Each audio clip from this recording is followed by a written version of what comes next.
Hi, we're Group 7, and we're going to present a quantitative study on the roles gender presentation and gender identity play in charitability. I'm Alejandro Bermudez. Giselle. And I'm Gabriela Rosas. Our first article covered a focus on stereotypes, emotions, and behavior towards LGBT individuals. The study consisted of 176 participants who were asked to fill out questions regarding the stereotype content model, which was set to reflect the stereotypes that people hold against the LGBT community. The researchers then used the behaviors from intergroup effect and stereotypes mapped from the stereotype content model to focus in on the discriminatory behavior tendencies participants held towards the LGBT individuals. Researchers found that gay men were found to be more warm than lesbian women in the eyes of the participants. They also found that gay men received more sympathy from the participants than lesbian women. For the second article, it focused on the sex, gender roles, and sexual attitudes of university students. It was primarily for 53% women and 47% men. This study utilized tools such as the BEM sex role inventory tool, which helped categorize individuals as female, masculine, or androgynous, or indifferent. A sexual opinion survey determines the level of agreement towards the base attitude on their, A sexual opinion survey determines the level of agreement towards the different sexual attitudes that the participants demonstrated. The results of the research was that androgynous and indifferent individuals displayed the most positive attitudes. Men tended to show more homophobic views, while women demonstrated more accepting views towards LGBTQ individuals. So the third article focuses on feelings of difference based on gender and sexuality. So there was 879 participants who filled out a survey. Out of the 879 participants, 500 of them reported having feelings of difference based on their gender and sexuality.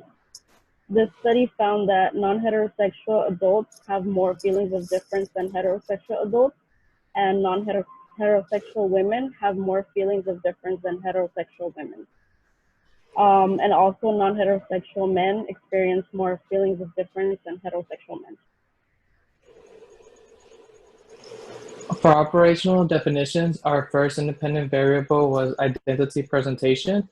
The first level for identity presentation was heteronormative, which is presenting themselves in a typical heterosexual fashion, while the second level would be non-heteronormative, which is presenting themselves in a non-typical heterosexual fashion.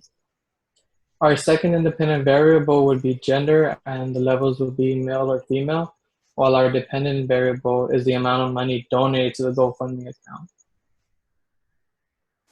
For our hypothesis, we hypothesized a main effect of gender such that the GoFundMe accounts created by women will receive more money than GoFundMe accounts created by men.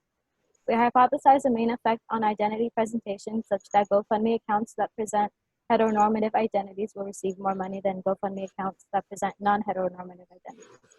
We hypothesized that there will be an interaction between the gender of an individual of the GoFundMe account and the identity they present such that the effect of gender on the amount of money donated depends on the account's identity's presentation. We hypothesized that accounts created by heteronormative presenting men will receive more money than accounts created by non-heteronormative presenting men. We hypothesized that accounts created by heteronormative presenting women will receive more money than non-heteronormative presenting women. We hypothesized that heteronormative presenting women will receive more money than heteronormative presenting men. And we hypothesized that non-heteronormative presenting women will receive more money than non-heteronormative presenting men. For participant recruitment, we utilized a convenient sample method where forms were distributed electronically and the responses were recorded automatically. The participants consisted primarily of college students ranging from 18 to 48 years old, with an average of 21.5 years old. Out of the 120 participants, 87 were women, 30 were male, and 3 were non-binary.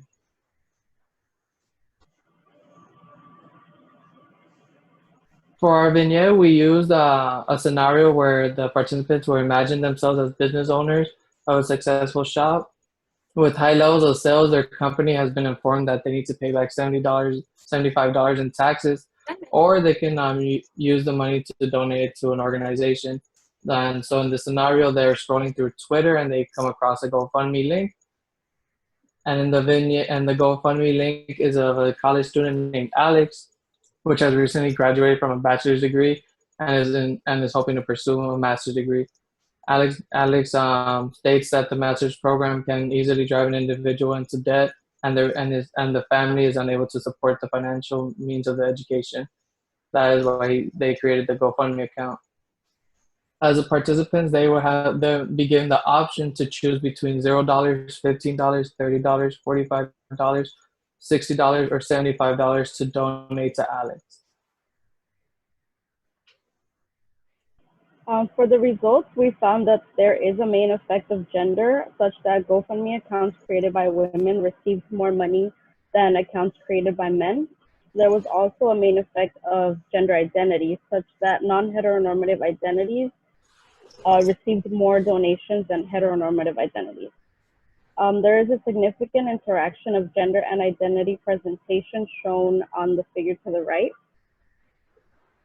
And the means and the standard deviations are shown at the bottom.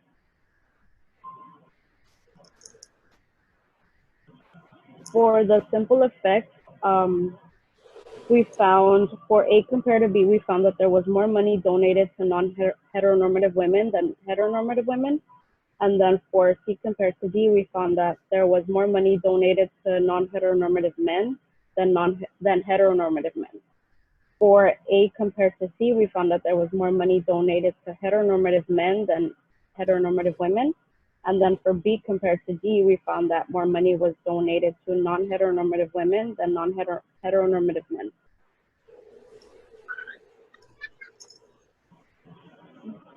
For the recap, so more money was donated to women than men. There was more money donated to non-heteronormative individuals than heteronormative individuals.